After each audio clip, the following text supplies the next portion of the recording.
হুমকি, কলমে সরজিৎ ঘোষ। ভাবলাম এবার একটু স্বস্তি পেলাম। সব দোষ অন্তত বাবার ঘাড়ে চাপিয়ে দেয়নি। দোষের ভাগিদার হিসাবে মাকেও লিস্টে রেখেছে মিশু। শুধু মা কেন, পরীক্ষককেও দোষ দিতে ছাড়েনি। পরে যা বুঝলাম সব দোষ বাবারই। ছোটবেলায় দেখতাম কোনো বিষয়ে ফল খারাপ হলে আমার মা আমাকেই দোষ দিত।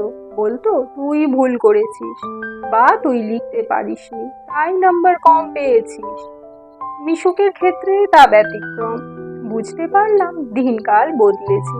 বাবা মা ছেলেকে দোষ দেবে কি তার আগেই ছেলে বলে দিল, নম্বর কম পাওয়ার পিছনে তোমরাই দায়ী।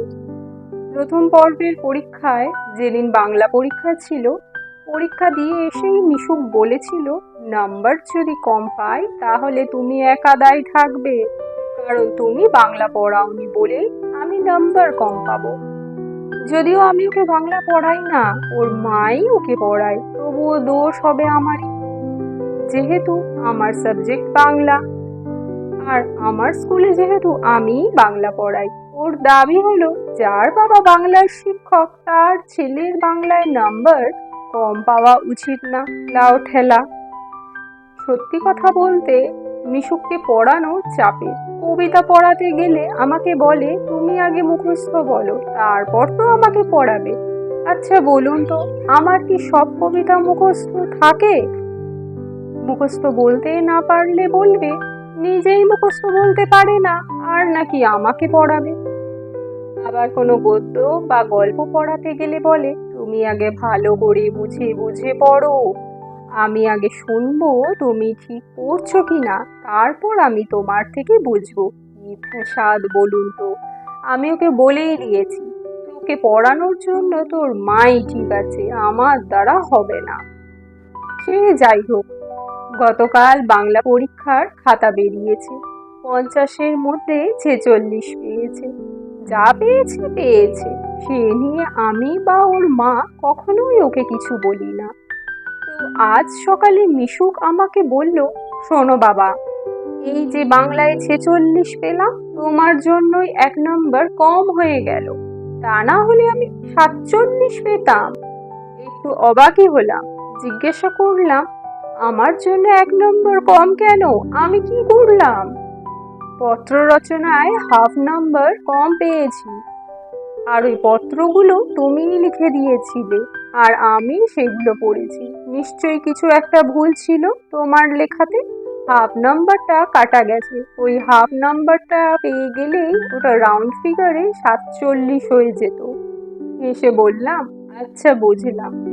তো বাকি 3 নাম্বার কার জন্যে কম হলো শুনি? আর 1 নাম্বার কম হলো আমার মায়ের জন্য। একটা উত্তর ভুল হয়ে গেছে, ওটা মা বলেছিল, আমার মনে ছিল না। ওই 1 নম্বরের জন্য মা দায়ী। 1 নম্বরটা পেয়ে গেলে 48 হতো। বেশ, আর বাকি 2 নম্বর? ওই 2 নম্বরের জন্য স্যার দায়ী। কোথাও ভুল নেই, কিন্তু স্যার নাম্বার কেটে নিয়েছে। যদি না কাটতো তাহলে 50 হতো। 50 পেয়ে গেলেই আমার মান সম্মানটাও থাকতো। সে যাই হোক, তুমি বলেছিলে 45-এর বেশি পেলেই বিরিয়ানি।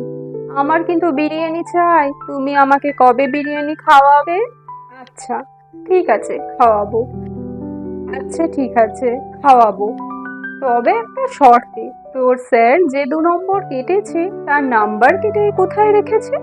স্কুলেই রেখেছে নাকি বাড়িতে নিয়ে গেছে? এটা যদি স্যারকে জিজ্ঞাসা করে আসতে পারিস, তাহলে 1 প্লেট নয় 2 প্লেট বিরিয়ানি খাওয়াবো।